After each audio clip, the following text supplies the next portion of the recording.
Please close your eyes. Think something about the city you live in. Now open up your eyes. Which image for the first time came to your mind about your city? Oh, look, actually, it's very difficult to answer because I've actually spent a lot of time living in different places, you know. So what I actually thought of was there's a big river that runs through our city, and its name is the Yarra River. And it's not really all that interesting as a river, but for some reason it's something that you think about when you think about Melbourne, because it's a major part of the landscape in my city. First image, narrow streets, kebab shop, and my house. I come from a small town called Gaylord, Michigan. A very unfamous town. I immediately thought of the image of they had these little A-frame alpine fronts on all the buildings downtown in the town I lived in.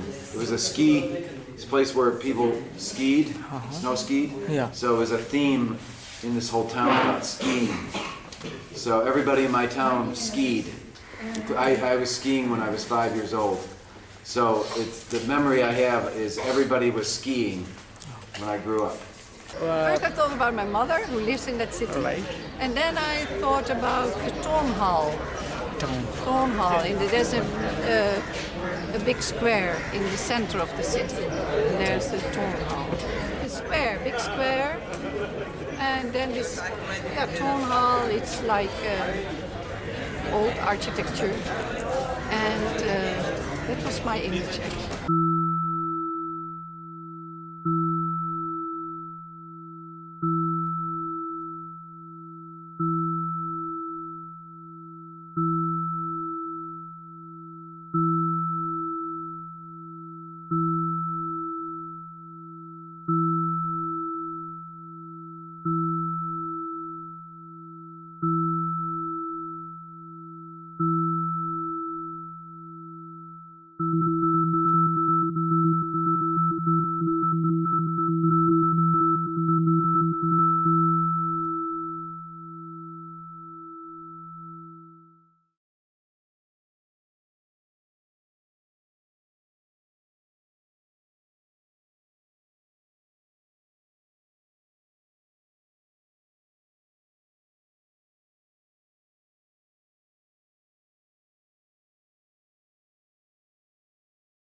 December 2014, Narayangonj.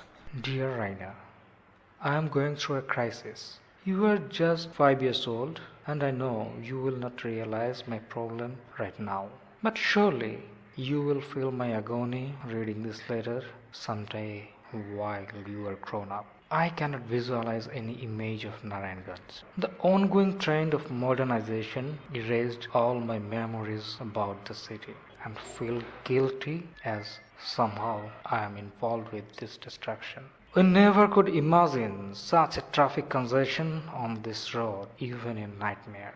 Rather, I can remember a pleasant childhood memory about it. It was a late winter morning in 1986. I just had been to class 4 in school. I hired a bicycle for the whole day and had a ride to all the nooks and corners of the town. Yes, it was a town then, not a city. This road, Bangabandhu Sorok, was much narrower. The road dividing islands was covered with the reddish crown of Krishnachura tree, dreamy and dramatic.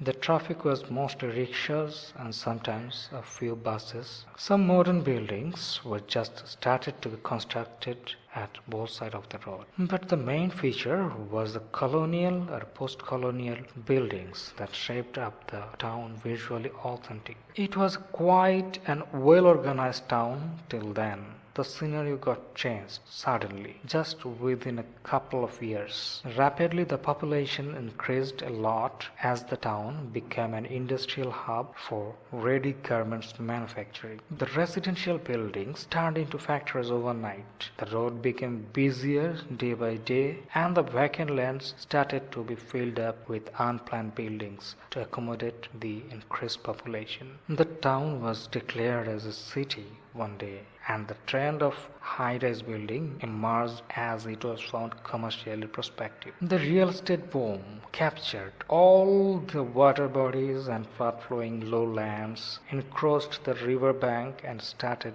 demolishing the old buildings beside the main spine without considering the historical values. All these are going on without any proper planning and ignoring the regulation. The city became a ridiculous replication of the capital city Dhaka, which is already becoming a dead city. While Dhaka is trying to imitate Singapore, or Singapore may following any other city of the West. Is this something which people termed as globalization? If the globalization becomes the threat to the individuality, I hate it. Now, Raina, you may ask me, Father, being a practicing architect in the city, what your role was? Simply, I have no satisfactory answer to defend. In the very beginning, I protested this mess in some forums and found nobody in my favor. And then I denied many projects to design, but found those done by some other people, and somehow they could manage the approval from the authority. I was the first practicing architect in Narayangonj and naturally was struggling financially, as people here even didn't know about such a profession. As the commerce always governs over everything, I had two options open for survival. Either I could leave the profession or compromising with the less harmful projects. I had nothing to do but choosing the second option. Still now I am struggling but failed to protect my city from architectural contamination that makes me guilty. But I did not give up the hope, at least in my own way, to save the leftover individuality of the city at present. Firstly, I went to the growing up kids just to know how they see the city. As it is not an easy question to answer, I arranged an art competition for the school students and did not disclose the topic as their guardians may influence their idea. On spot, I told them to draw whatever they can imagine about the city with the caption Narayangonj, my city. Some guardians also expressed their interest to participate.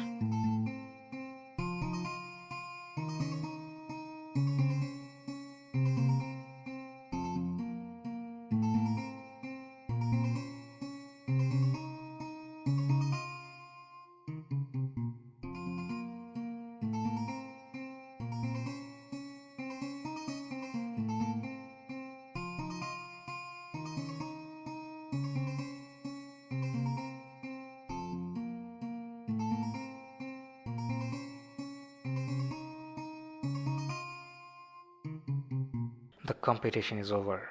I was going through the pictures and got disappointed. Not with their painting skill, but about their perception of the city. I found Narayangonj nowhere to be seen in their pictures. Like any typical town, they drew rows of buildings, slums, garbage on the road, and obviously traffic jam. This could be the pictures of any city in any developing country. I realized with a heavy heart that the youngsters are growing up without having the sense of belongings to Narayangonj, as they find nothing special there. If it continues, someday there will nobody remain who will be proud to introduce himself as a dweller of Narayangonj. And instantly I determined my next course of action, and that is to have myself a clear conception and knowledge about the history of Narayangonj first of all.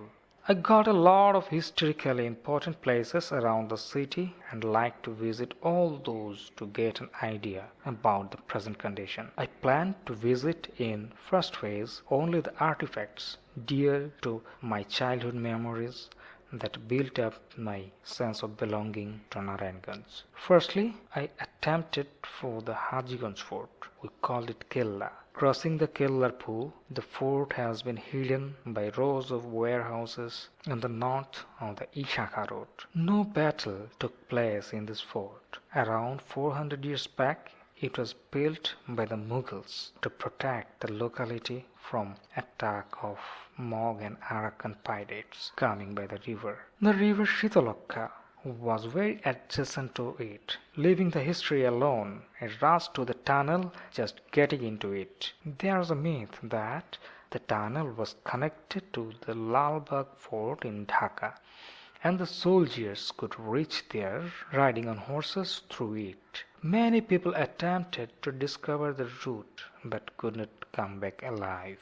Knowing this information, I was charmed in my childhood and planned for an adventure to the tunnel with my friend Shaju. Having only a tiny torch just before the day of our scholarship exam in class 5.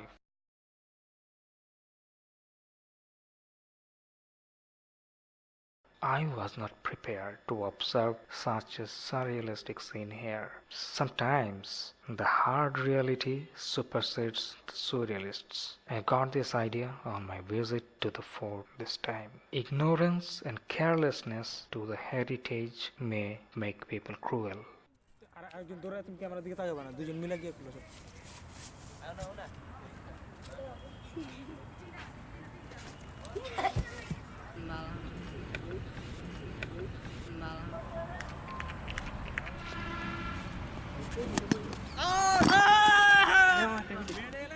I cannot remember if I entered into the Bibi Mariam's tomb earlier by this path or not. One of my uncles worked in a textile mill in this area, and he told me the stories about Bibi Mariam and took me the place first. The fort is seen very near to it, and I heard there was a connecting bridge over the canal between the fort and the tomb.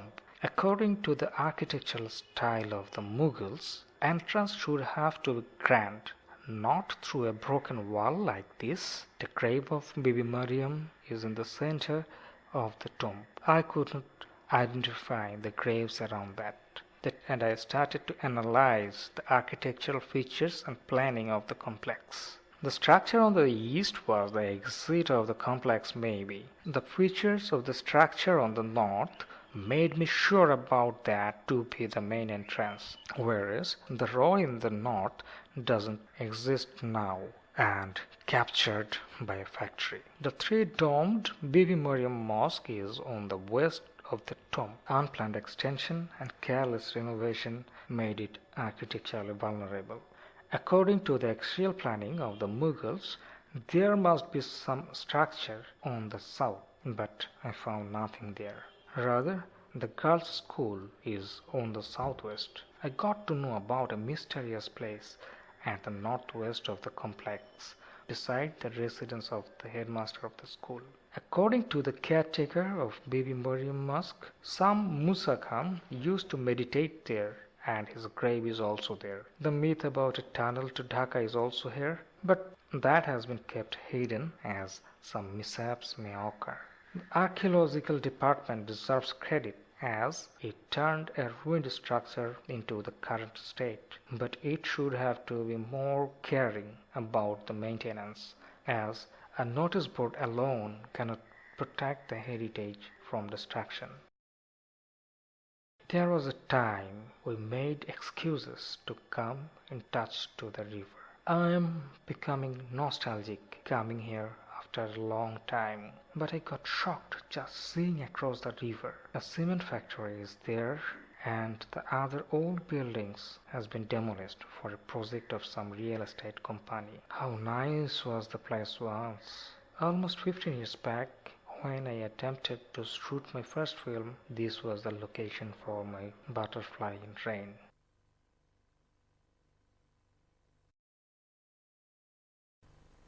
দেখ দেখ ওই পোলাটা বাইন্দা দাঁড়ায় রইছে হরে চল রে লই যাবি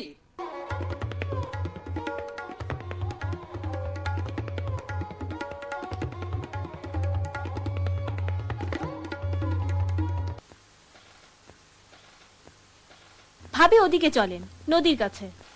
এখানে ওখানে গড়ে ওঠে কুঠি বাড়ি, সবগুলোই ধ্বংসের দিন গুনছে। দেখছো তো, আমার বাড়িটাও তাই।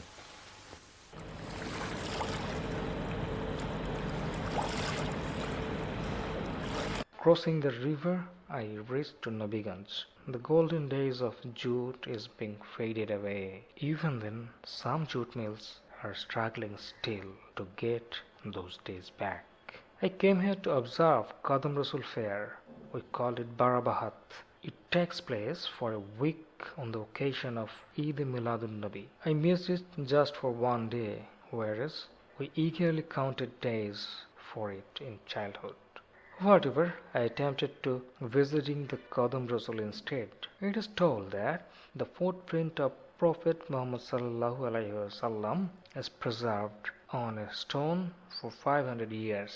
Collecting from some Arab businessman, Masum Khan Kabuli placed it on an artificial high land here. I cannot guess the initial state of this cubic structure, but got to know that it was built by the famous landlord of Dhaka, Ghulam Nabi, in 1756. Is the name of this area Narayangonj established after his name? Revolting with his father, the Mughal Emperor Shah Jahan, famous for the Taj Mahal, came to Bengal with an intention to capture this area in 1624. Just before getting back to Delhi by river, he stayed for a night in the Hajiganj fort, Omali Khizirpur fort, and visited Qadam Rasul for wishing his success on the following day. Still, people come here to fulfill their wishes. The fantastic entrance of Qadam Rasul, built by the son of Ghulam Nabi, attracts me to be here.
The flags of Ashura stir my days with our non-Bengali gatekeeper Shamshan Nana. He trained us some acrobatics to perform in the festival on road, but we never dared to do it as our parents might not like it.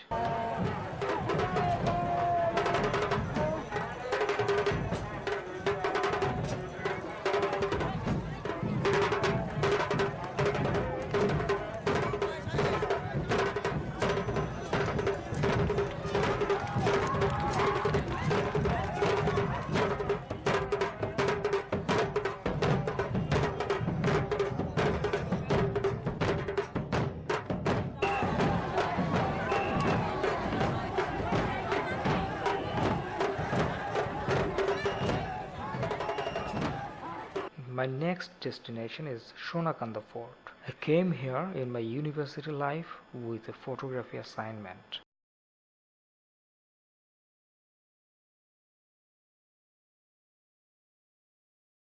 This high platform was built for the cannons, and the lower portions may be for performing parade by the soldiers. The road beside was much lower. There is also a myth with the name of the fort.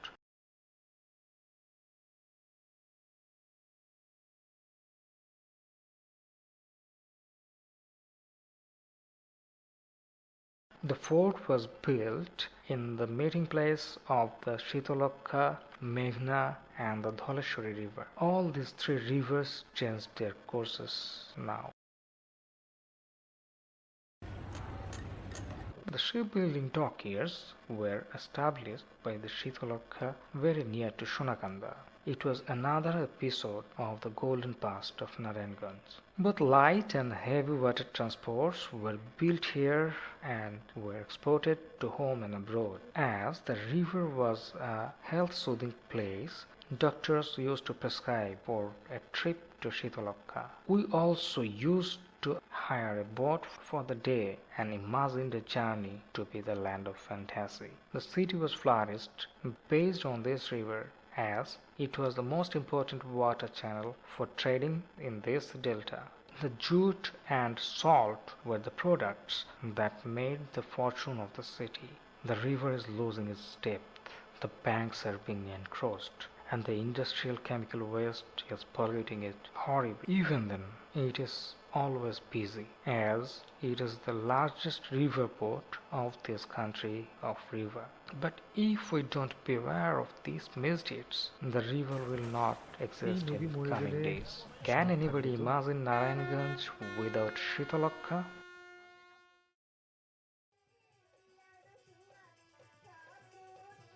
I was searching for Mosma, in which the hawkers sell medicine in their own attractive way on open places.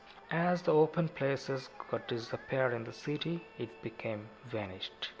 আমি হাকিম খন্দকার মাসুদ রানা গণপ্রজাতন্ত্রী বাংলাদেশ সরকারের স্বীকৃতিপ্রাপ্ত government pass করা একজন registered চিকিৎসক। আচ্ছা ভাইয়া টিমারটা কি তার দেখা যাচ্ছে? কথা বলুন, আপনারা দেখতে পাচ্ছেন?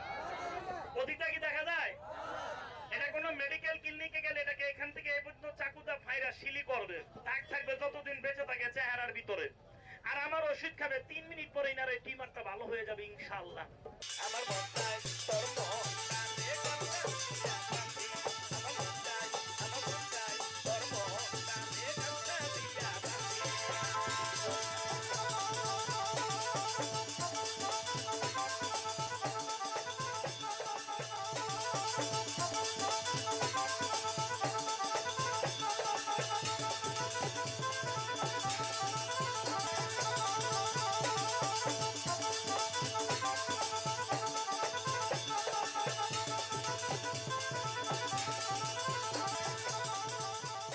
The first rail track in the country was laid in Narayangonj. Keeping Dhaka as a transit, the Narayangonj-Mymensingh rail service was established in 1885.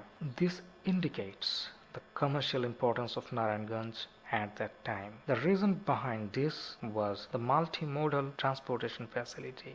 Unlike any other city, the road transport, water transport and the rail communication all together intersected in the same terminal here. Narayangonj was the entrance of Bengal, as all steamers came to Narayangonj first from the other parts of Indian subcontinent.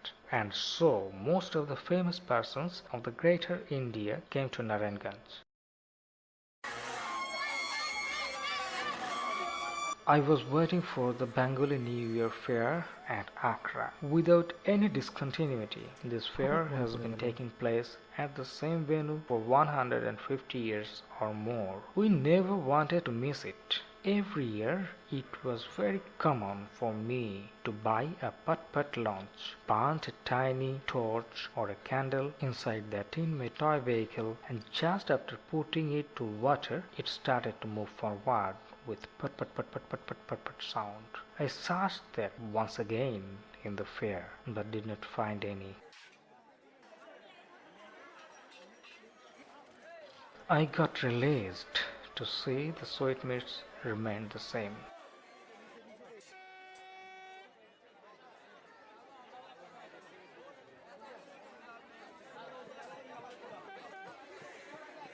I found the history of Accra later on. Bhikanlal Thakur was a generous and hospitable person. Someday, a saint receiving his hospitality got pleased and offered him 5 Narayan Chakra.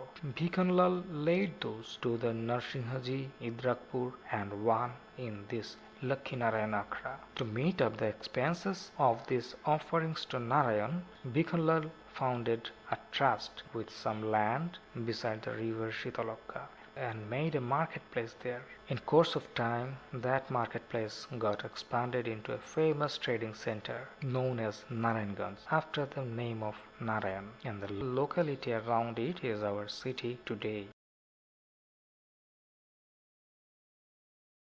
Suddenly, I received a phone call from Architecture and Design magazine D requesting an article on Rumar Gordon's house at Narayanganj. To be frank, I just knew the name of Rumar Gordon only as the story and co-screenplay writer of the famous film The River by Jean Renoir. I felt proud to learn that the story writer of The River passed her childhood in Narayanganj.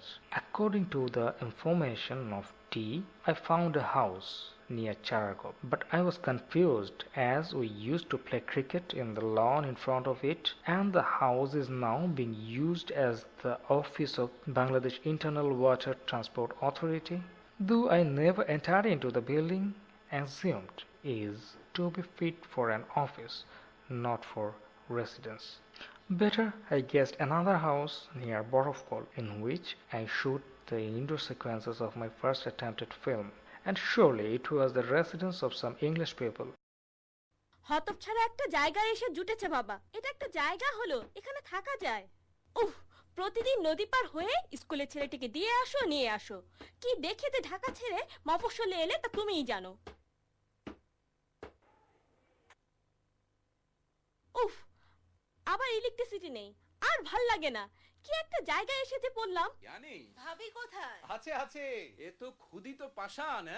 And then I went to Narayanganj Club, formerly European Club, established in 1892 to find some information about Arthur Gordon, father of Rumar Gordon, assuming he must have been a member in this club. But the club office could not provide me with any information. I also pursued to Narayanganj municipality, but just could mention that the house in Charargop was allotted as the residence of the chairman of municipality for some days. Now I started to learn about Rumar Gordon. I browsed the internet to collect all data available about her. She, along with her elder sister Joan, wrote an autobiography, Two Under the Indian Sun. At her age, I got tempted to collect this book by any means, as I guessed they must mention Narayanganj somewhere in the book. But I failed everywhere looking for the book, as even the paperback edition by Macmillan had already been out of print many years back. I felt myself lucky, as the elder brother of my close friend was coming back from London at that time, and I could make him agree to bring me a copy of the book anyhow. I found some pictures of the covers in different editions of Two Under the Indian Sun in the internet, and got spellbound guessing a building in a cover to the building at Chararko. By this time, I got the book in hand. The surprise was waiting for me, as the book was started with an auditory description of the house at Narayanganj, the sound of a jute press, chattering of a market, and the crowing of the crows. The possibility of the house at Charargop got advantage. The more I was reading, the more I started to feel how much Rumar was influenced by her life at Narayanganj. Her father had a knack on photographs, I read, but it was out of my far imagination that I would get the photographs of Narayanganj in 19th century in this book. I got stopped finding a photo, our own creek, the harbor to maintain their ships, I can bet surely it is Charargop. Even after 100 years, the place remained as it was. It was the place where I learned swimming with my cousin. He never took me to the river as it was very deep. I got onto the top of a high rise and found the harbor, jute press, and the house very close altogether. Then possibly Charargop was their house. I had not to wait for the possibilities anymore, as I got another photo. Our house. From some other photographs, I got more detailed information about the house. Like, I never saw the grill with cast iron in veranda, or the marble cladding of the entry steps got vanished more before. These steps were used as our gallery while we played cricket on the lawn. Even then, the building is still easily can be restored for a long time. Now I like to watch the river once again. সোনার বালুচর যেথায় বসে দিনের আলোয় চকাচকির ঘর My father was in charge of a jute press. He was a friendly man. And there was also Ram Singh, the children's friend and protector. As the river brought everything, it brought a young man on the weekly steamer. Perhaps it's man stranger. If you ask me, he should be invited to your Diwali party. On the darkest night of October, millions of lights burn all over India.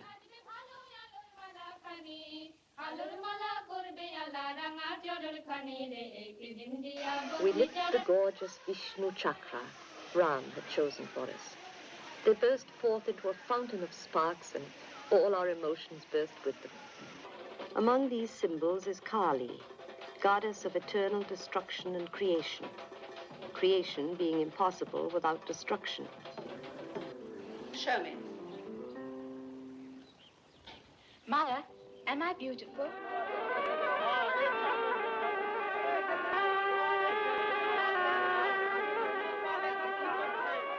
This is my secret place.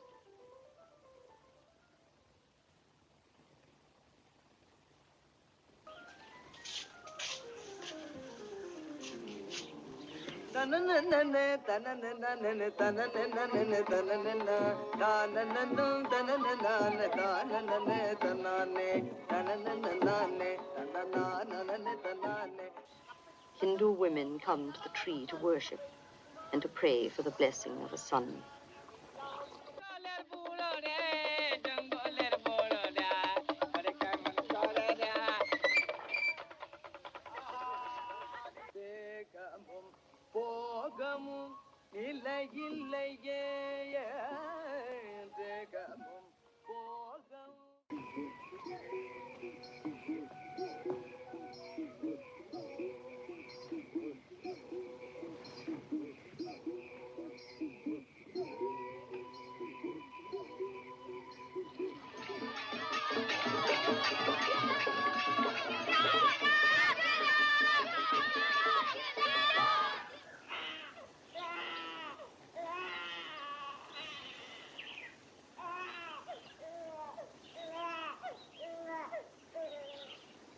I got a lot more than I guessed about the influence of rumor stays at Narayangonj in this film. The Holi or Diwali festival, monkey dance, snake charming, flying kites on the rooftop, all these images she recollected from her childhood at Narayangonj. Only the shooting location was somewhere else, but the characters, story, details, even treatments of the film were very close to Two Under the Indian Sun.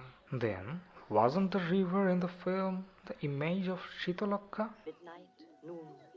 Sun follows day, night, stars and moon. The day ends, the end begins. I got a lesson from Ruma Gordon that the images we got in our early life last rest of our life and influence us in every step. I started wondering about the old buildings still remaining in the city and felt even the condemned ones are also possible to be restored. But we are demolishing these just for the commercial benefits. We must preserve at least those with historical importance right now, and declare those as heritage.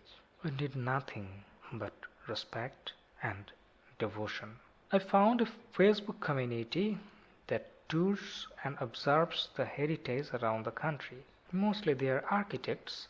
Of course, people from other professions are there. I loved their activities and joined the group Save the Heritage of Bangladesh. I actively participated in their blogs and once came to know that they are interested to visit the heritage of Narayangonj. I gladly invited them and acted as the guide of the heritage tour at Narayangonj. Now I feel inspired that I am not alone.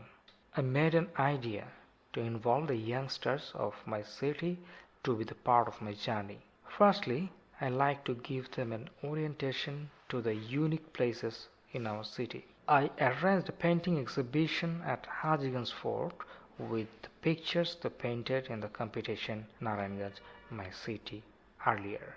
Besides, I invited them to participate in another competition on the very place. Getting into the fort, the kids became alive. I couldn't hide my tears to see their joy. Leave the kids alone. Even most of the guardians never visited places like this. So it is quite foolish to expect sensitive images from the kids. I firstly made a brief demonstration about the history and then told them to draw whatever they find around the fort. They loved it, and for the first time they started to draw something live. Street kids nearby also came there to see what was going on, and I got inspired to see their curiosity. I love to believe that an image of the fort will be imprinted in their hearts as they are drawing it, and this image will lead them to respect and having the sense of belongings to the heritage, and it is quite unlikely to become the mean of destruction of something respected, and thus these kids will protect the heritage in the coming days. I told the city mayor about my idea. She liked it and came to the fort to inspire our activities. I am now planning to extend this journey to other places I went in search of my image of the city, even the places where I never gone. If I can make only one person to love this city and can ignite his sense of belongings through my endeavor, I have nothing to achieve in my life. Take care. Affectionately yours, Father.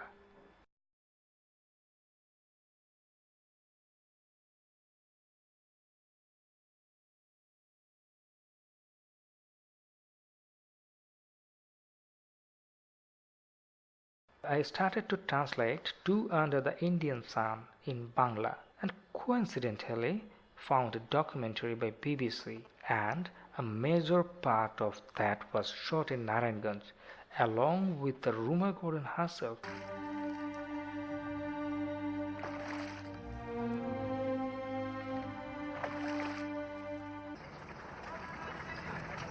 And I particularly wanted to share it with my daughter Jane, because she left India when she was 10 years old, and I didn't want her to forget. She had such wonderful memories of Narayangonj. It was the sort of one of the happiest times of her life, playing on the river and in the garden.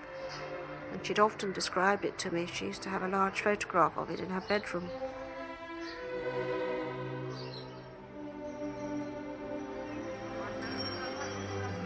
We had a very happy childhood here. You might call it halcyon childhood. I didn't go to school till I was 12. And we were very free. It's a little more horrifying than I thought of these exquisite gardens, just allowed to go to rot. And was the veranda the same? The veranda's the same, yes. Mm-hmm. Is your cork tree still here, or is the cork tree gone? The cork tree was right in the middle, in front of the door there. Yes. And it was a huge tree, bigger than that. Mm-hmm. And it had a a bowl in it, a secret hollow, and I used to keep my poems there. Are any of these a Never cork find tree? them. Is that a cork tree down there? No.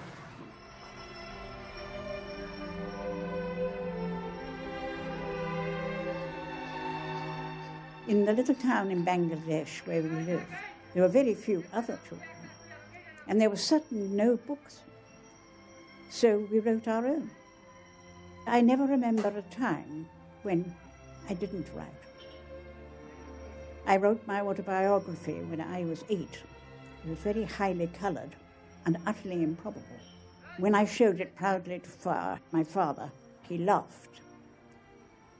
And I said, I'll never write another word again, and the course began the next day. They lived in their house beside the river in a jute pressing works in a little Indian town. They had not been sent away out of the tropics because there was a war. This war, the last war, any war. It does not matter which war. It is strange that their first Latin declension and conjugation should be of love and war. A mo, a mass, a mat. I love, he loves, you love. Oh, I can't learn them. Do help me, Bee. Oh, Harry, very well. Which one will you have? You had better have love, said Harriet. Bee, tonight is Diwali. I know, said Bee, but if you haven't done your homework, you won't be allowed to go. Is Captain John coming tonight? Bee raised her head. I suppose he is. And she added uncertainly, bother. Yes, bother. We don't need grown-ups, said Harriet. Don't we? I could not resist myself to visit the house at Charargop once again instantly.